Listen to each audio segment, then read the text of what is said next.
Salut à toutes et à tous, bienvenue dans cette nouvelle vidéo où aujourd'hui on parle d'un joueur. J'étais hyper hypé par ce joueur et je dirais enfin parce qu'il a pu avoir du temps de jeu. Euh, Quand on parle de pépite turc, aujourd'hui on ne peut pas parler euh, d'un autre joueur autre que Ada Güler. Alors, Ada Güler, c'est la nouvelle pépite du Real Madrid, c'est la nouvelle sensation du football turc. Mais beaucoup de personnes ne savent pas vraiment de qui il s'agit ou d'où vient ce joueur, c'est quoi son passif et pourquoi est-ce il était autant convoité par les clubs en Europe. Et finalement, il a signé du côté du Real Madrid cet été, si je ne me trompe pas. Et on l'a tellement attendu parce qu'on voulait forcément le voir jouer. Pour ceux qui sont des passionnés, ils ont eu quand même le temps d'aller sur YouTube pour regarder un peu de quoi était capable ce joueur. Il faut rappeler que ce joueur est venu au Real Madrid en provenance de Fenerbahçe, un club turc qui a quand même une bonne renommée et qui joue quand même un très bon niveau dans le championnat turc. Et il est arrivé au Real Madrid pour 20 millions d'euros avec 8 millions d'euros en bonus. Et ce joueur, il a que 18 ans. Euh, il est né en Turquie, dans la ville d'Altidak. Donc, c'est un joueur de 2005, né en 2005, et il porte le numéro 24 du Real Madrid actuellement.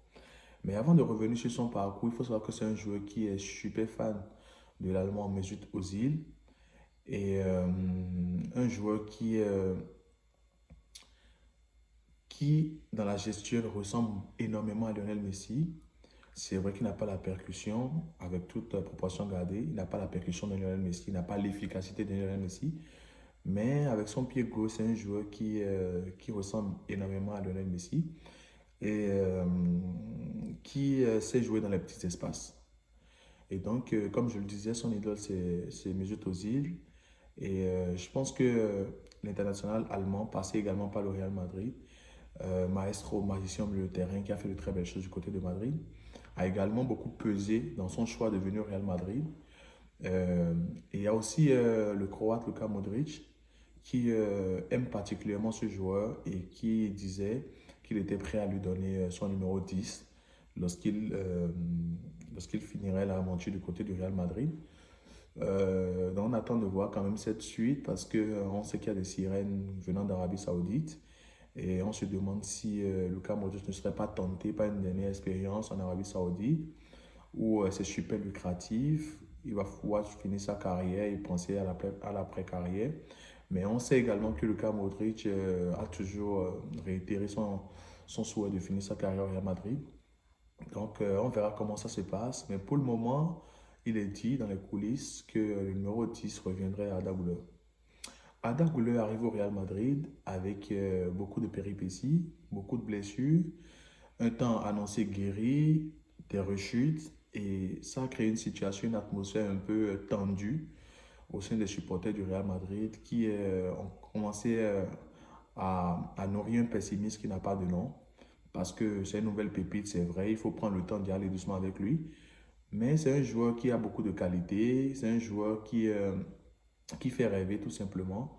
Moi, le premier, j'ai toujours été hypé par l'annonce de l'arrivée de ce joueur. J'ai passé tout mon temps à aller checker c'est quoi sa valeur marchande sur Transfer Market, c'est qu'est-ce qu'il a fait du côté de Fenerbahçe. Donc aujourd'hui, je vais faire un petit résumé de tout ça parce que enfin, on va dire enfin, il a pu jouer hier.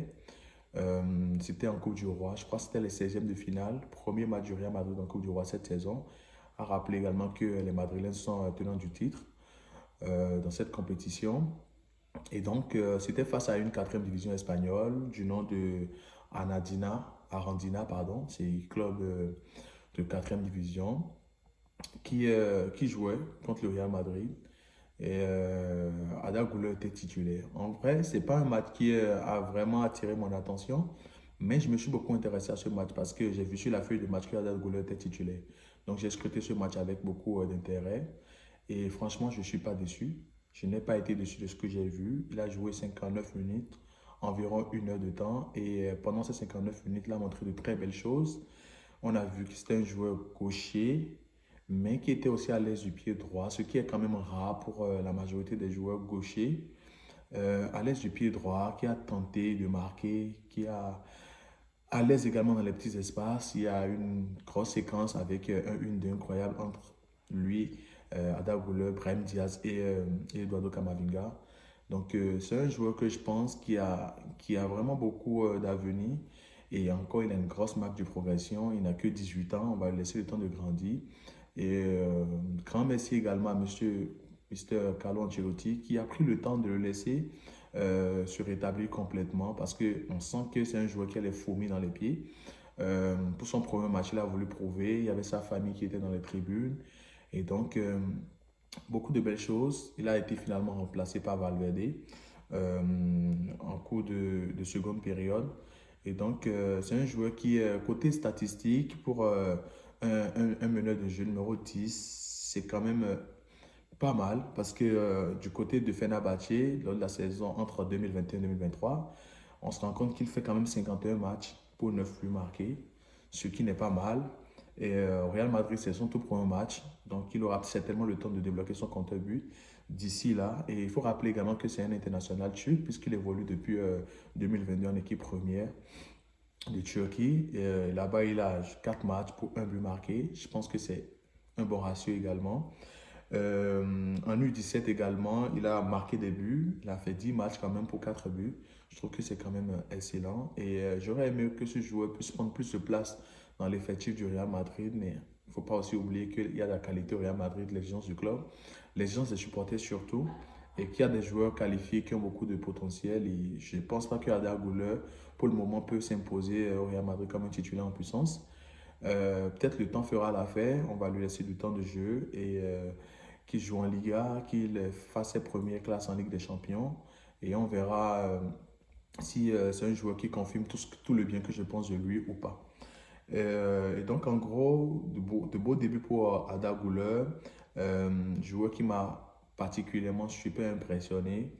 Je ne dirais pas que je le mets dans la case des surprises de cette saison parce que pour moi, la surprise, vraiment, la belle révélation, c'est Brahim Diaz qui fait une saison incroyable qui fait une saison incroyable en ce début d'année, on va dire. Bon, début de la fin de l'année passée. Et aujourd'hui, je me rends compte que le vivier du Real Madrid est quand même intéressant.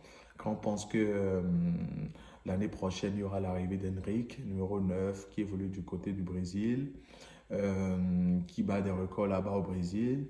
Quand on pense à toute cette jeunesse-là autour de Vinicius, Rodrigo, Brahim Diaz, Jude Bellingham qui est totalement en feu. Je pense que cet effectif nous laisse prévoir quand même de belles choses pour la suite. Et surtout avec la prolongation de Carlo Ancelotti, on sent que le groupe va bien grandir, le groupe va mourir ensemble. Donc c'était juste ma petite vidéo sur Arda Güler pour dire que je suis totalement hypé par ce joueur et j'espère qu'il va continuer de belles choses du côté du Real Madrid.